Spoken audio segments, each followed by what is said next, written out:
Hello and welcome back to WhiteLinesFootball and welcome back to the next episode of Lewis's Lounge. Now, obviously, if you're a subscriber to the channel or watch our videos, you will know that the Gillingham 2017-2018 season is over. Obviously, we uploaded the final video of the season, the 5-2 win against Plymouth last night, and 43 of the bastards are done. So I'm quite proud of that.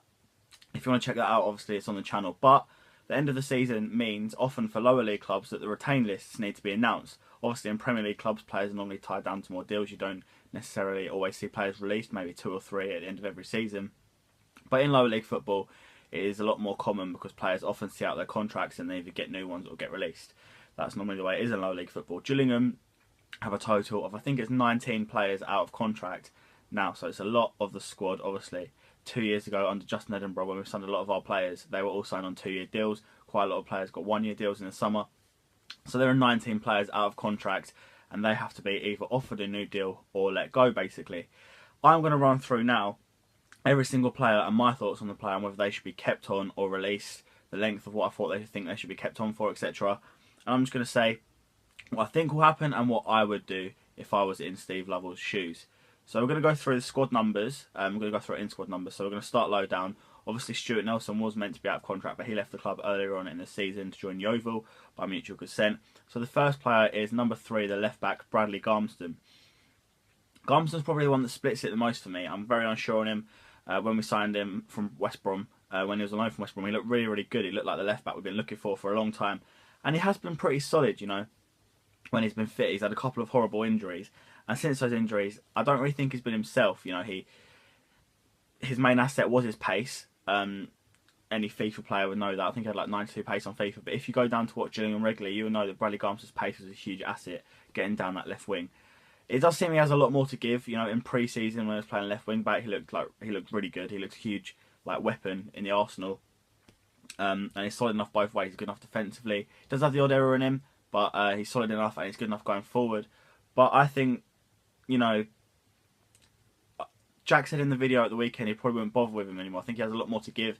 You know, with his injury record, you're not necessarily guaranteed a left back. You know, are you going to bring one of the youth players through to play second fiddle and then Bradley Garmston get injured for the season, that sort of thing. So he is quite unreliable in that way. But the question is, would we get someone better? You know, I've made calls to get Ben Purinton from Rotherham. I'm a big fan of him. I've heard rumours that he wants to move back close to home, but obviously he would cost a fee and quite a hefty one probably. He's quite a promising young player for the promotion hopefuls Rotherham. But I think he has a lot more to give, Bradley Garmston. I don't think we're necessarily going to see that because of his injuries. And he's not really lived up to expectations. So I think he will be released, and I also would release Bradley Garmston as well. But it is a bit of a 50-50 situation, and I could see it going either way. But that's just my predictions and my thoughts on the left back.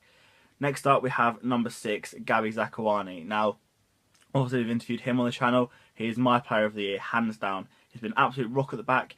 You know, he missed a few games for some reason because Lovell had some weird philosophy of keeping players that played well. But he came back in, and before that as well, he was absolute rock. He formed a great defensive partnership with Max Amar. Like I said in one of the Gillingham videos, it's one of the best defensive partnerships I've ever seen down Gillingham, if not the best in my time going there with Max Amar.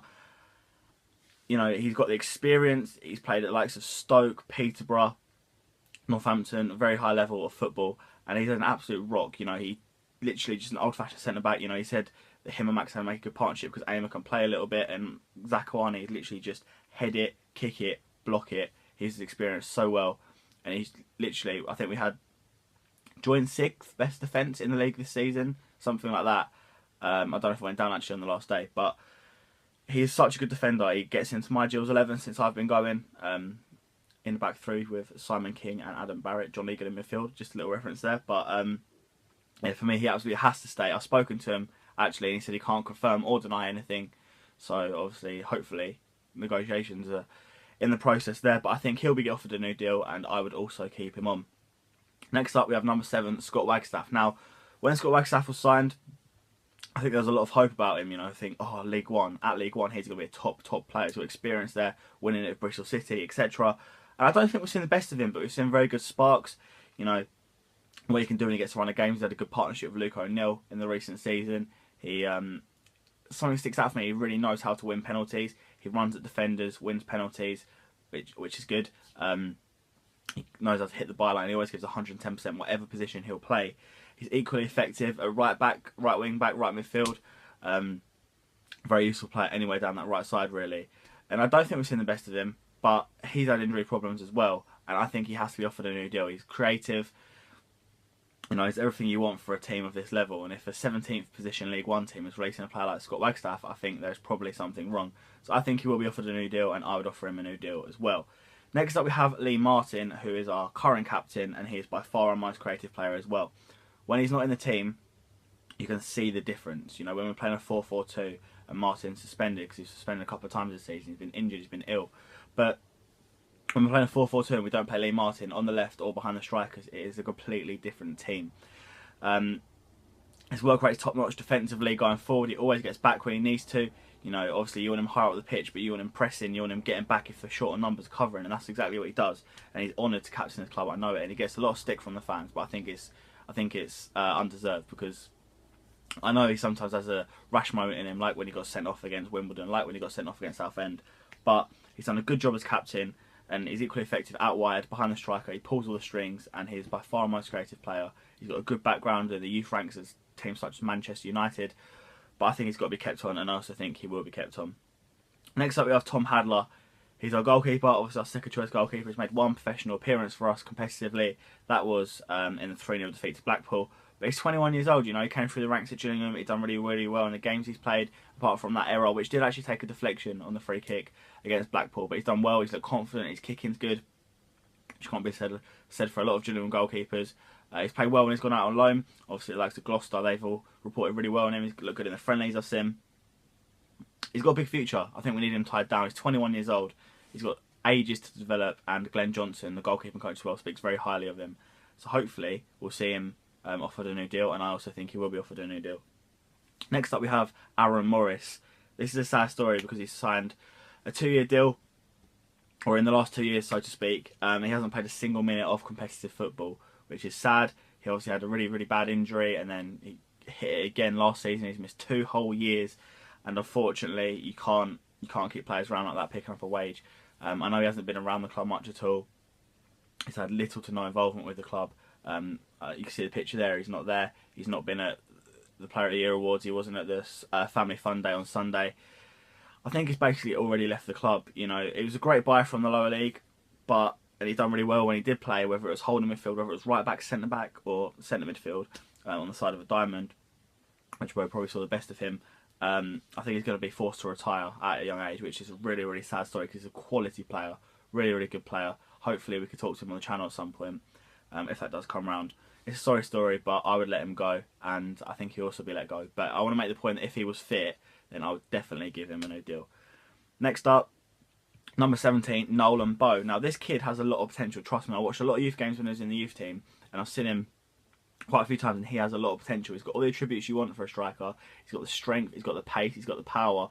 And Aaron Simpson, obviously my friend at Gillingham, he said that Noah is just like the complete striker in the making. Like, he's got everything you want, and he's so quick as well, which you don't necessarily associate with him, but to play against, apparently, he's really, really fast. It's hard to say why it hasn't really worked for him. Obviously, when he was 17, when he wasn't even a pro yet, he was on the bench for Gillingham. He didn't actually get a debut. People were calling for it, but he didn't actually get that. He was on the bench. But this season, he didn't push on for some reason. He banged him in for the youth team. He had reported interest from the likes of Nottingham Forest, Liverpool, Everton. But he's out of contract, and it hasn't really worked for him. You know, he's probably down the pecking order now. He's behind the likes of Eves, Wilkinson, Nash, Kundal even when he was here, not out on loan, which is weird because it's hard to say why it hasn't progressed. And Noel himself said it's been a frustrating year for him, but hopefully I would offer him a 1-year deal personally, because I think he's got all these raw attributes, and I think he's got such talent. If he gets a chance, you know, even not off the bench, I think he could prove it. But I think sadly he will be let go, as is often the way with the youth players. After 1 year they're let go. Next up we have Ben Nugent. He's a different type of defender. Obviously, he's different to Gabby as well. Gabby sort of more unorthodox, but Nugent is sort of like a man mountain. He could be using a physical battle if you want to change tactics up, like Lovell did Northampton away. I think he brought Nugent in to cope with the physical strikers, and obviously that works well.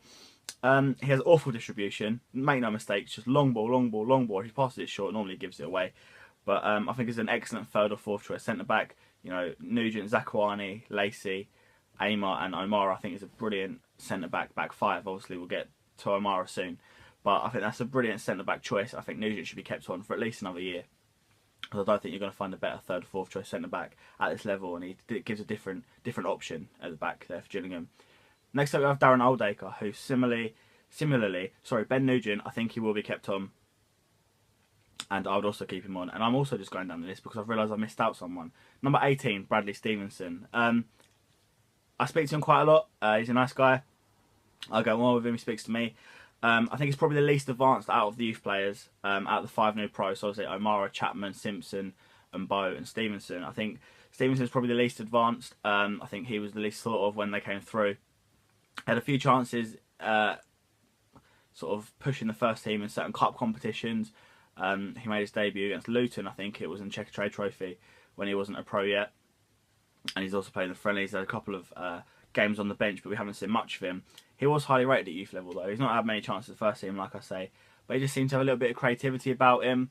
But the thing is, can you afford to sort of keep him round? Obviously, you've got Henry Woods coming through in that position. Are you going to give Stevenson another year when he may not get the chances? So I think, like on Bowe, he'll be let go, and I also myself would let him go, unfortunately. So now we'll get back on track to Darren Oldacre, where I was going to go. And like Nolan Bowe, he's another talent who hasn't really worked out for. You know, last year, the season before this one, like on Bowe, he was getting a few chances. Obviously, he played against the likes of Watford in the Cup. He played a few first team games. We just see him a little bit this season, but it hasn't really worked out for him. And I think the first team managers, you know, the likes of Pennock, Lovell, Taylor, haven't really given him that much of a chance. And they've all sort of said the same things. You know, they've all said he's an excellent talent, but then he'll go and try and roulette someone on the edge of his box, and he needs that experience to learn it. Hopefully he's got that on loan at Hive Town. Hopefully he's got that experience, because he's a really talented player, and he obviously signed his pro deal early, etc. I think he will, unfortunately, be let go, but I'll definitely keep him around. He's a really talented player, and you've got to keep players like this at your club. Next up we have Elliot List. First of all, I'm really glad he got 2 goals in the last 2 games, because I really like him. I do. He didn't have much of a chance, you know. He hadn't found the net basically in a long time at Gillingham, and I know he doesn't always play up front, because he's equally effective out wide as he is up front. He doesn't always play up front, but when you're playing up front, sometimes when you're playing that position, you would expect more goals. I think his pace is a huge asset. I know his crossing and shooting isn't sometimes great, but we saw his goal against Plymouth at the weekend. It was a great finish. I think he's a creative little player. You know, he has a lot of potential. He's really progressed at Gillingham. You know, from when we saw him make his debut against Bradford to now. I think he has progressed, and he's effective up top, out wide, and I think he's a good player. And I'm happy he's got his last 2 goals, because that may push Lovell over the edge on to giving him a new deal, when it could have been 50-50. I think he will get a new deal, probably get another year, and I would give him another year as well. He is one of my favourite players at Gillingham, Elliot List, and I'm happy he's pushed on. Next up, coming to the higher numbers now, 22, we have Ben Chapman. I think personally he's got potential to be a star at the club. You know, he's probably the most under the radar of the new pros when he came through. He does the sort of job that goes unnoticed. He holds the defence well. I've called for him a few times to get a chance, actually, in front of the defence, but obviously he doesn't have that experience, so a lot of the time players like that aren't trusted.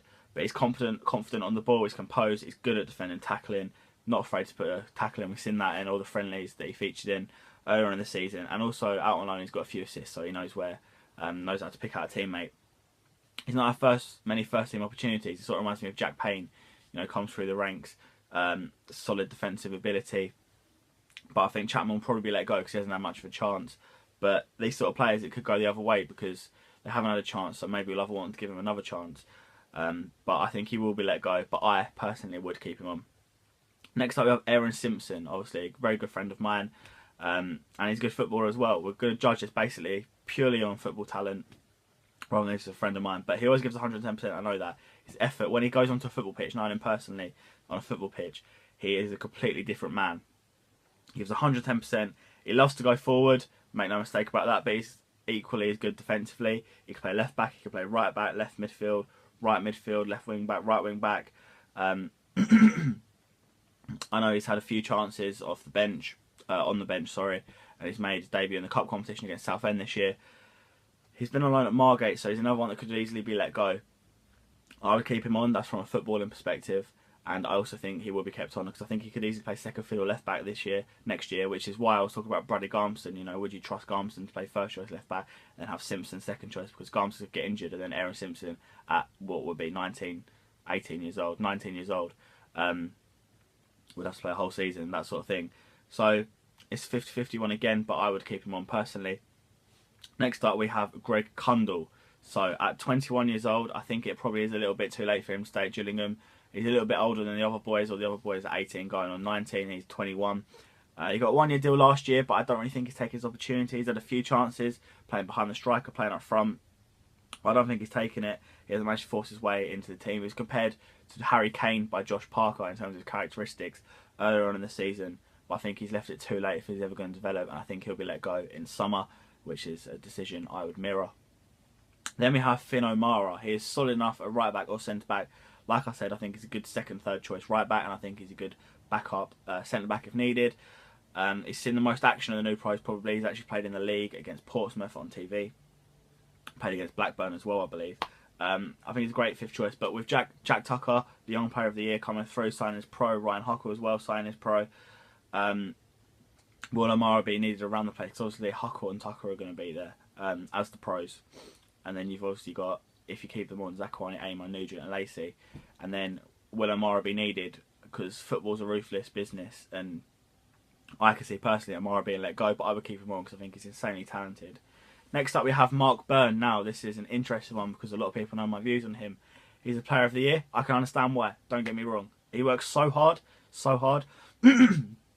Excuse me, he's like a League One N'Golo Kante. I think he'll definitely be offered a new deal. He said negotiations are already underway. There are rumours going around that Newport are offering him more than what we're offering him. Obviously nothing's signed yet, negotiations have taken a while. But I just want to explain my views on Mark Byrne because a lot of people have got me wrong on him. Basically, I think in centre midfield, or when he's got a bit of protection next to him, he's an absolutely class player. Don't get me wrong. When he's allowed to go forward, when he's got that licence, he's a brilliant player. We've seen that. He got Player of the Year. We've seen his goals against Bristol Rovers, etc. When he was next to Callum Riley against Bristol Rovers, against Plymouth, I thought he had good licence because Callum Riley was doing the defensive work. When he's next to Jake Hesenthaler, however, in a 4-4-2 or 4-2-3-1, he hasn't got that defensive protection next to him. And he's going forward, and you know, maybe it's not necessarily always Mark Byrne's fault, but he's going forward and leaving massive gaps open. We saw that at Southend away. We've seen it in numerous games, and I think we're lucky we've got a good defence to sort of keep him out because, and a good goalkeeper, because I think sometimes he does leave the defence a little bit exposed. I know necessarily he's not been instructed to do that, but I think he should take it upon himself to protect the team. You know, he can do what the manager's asking and still protect the defence a little bit. And also, when he plays at the bottom of the diamond as well, I think when he plays there on his own, he should not go forward. You know, the job there is to protect the defence. We've seen Billy Bingham do it, etc. Aaron Morris on occasions when he's been there. But Mark Byrne likes to go forward, and when you're playing at the bottom of the diamond there, you should be protecting. And that is my views on him. I think as a holding midfielder, he's not great. When he's not got protection next to him, he's not great. But when he has, he's an absolutely class player. I'd keep him on. I think he will be kept on as well. Obviously, negotiations are underway. It just depends if they can agree a contract. And I think Mark Byrne will probably be here next year. So we're into the final three now. The three players that joined in January on frees. First up, we have Navin Nasseri, who hasn't had too many chances, but he looks talented in the games he's played. He's rewarded with a goal against MK Dons. You know, he likes to get on the ball. He's a little bit like Old Acre, maybe doing a bit too much skill and fancy stuff in the wrong situations. But I'm a big fan of his. I think out wide, through the middle, he could be effective. You know, maybe he could play number 10 with Martin out wide. You know, that'd be good, very creative. He replaced Martin well during Martin's suspension and the chances he got. Maybe 1 or 2 games he wasn't as effective, but in the little stints you've seen, he's looked good. He looks like he wants to get on the ball, and he's obviously young as well. He looks like a real good talent. So I think he probably will be kept on a 1-year deal. I'd keep him on as well. The penultimate one is Reece Murphy, who has seen barely any action since joining in January.